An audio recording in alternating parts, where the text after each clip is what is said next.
My name is Brian. I'm the inventor of Quiet Punch. I got caught in a marketing scheme and didn't sell a thing. This is my work through failure story.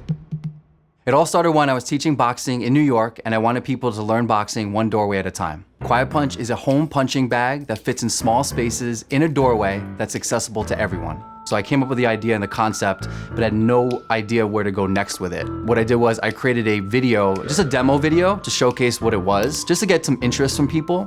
I was being reached out by a lot of different companies and a particular marketing agency approached me and they had a deal that felt like exactly what I wanted. When I came out of the meeting, I felt like on top of the world. What I did was I first signed an agreement with them. It was a licensing deal, and I put in basically my life savings.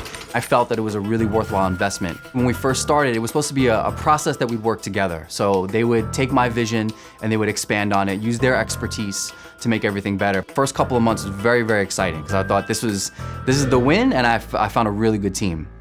When the honeymoon phase faded away, what happened was the communication was way more limited, and it wasn't the same vision we had talked about. They had a person in mind, they wanted to basically showcase the product. This person had nothing to do with boxing, and it was all about kind of just like quick weight loss. So it was almost like a little bit of you could call it like a scheme, the way it sounded, and it just looked very cheesy. It definitely cheapened the value of the product. And they were telling me that they were the experts and that I was just the inventor, so I should just sit to the side and wait to let them do what they're supposed to do. So after a 1.5 time working with the company, I was basically ghosted by them. They were looking for a particular price of the product. When they couldn't get the cost to where they wanted it, they severed the deal.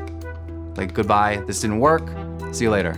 This hit me hard, hit me really hard. Probably harder than anything's ever hit me before, because I realized that I had put so much effort, energy, and money into this, and that I also started to get a lot of the negative thoughts that maybe I'm not meant for this, maybe I'm no good, just in general, not even in entrepreneurship, just myself personally. So in the very beginning of the process, my first manufacturer, he told me, he said, Brian, you should do this yourself. You know, the other people are gonna promise you certain things, but you know the vision, you know how good this product is, you need to stick to it. So I was like, I need to do this myself.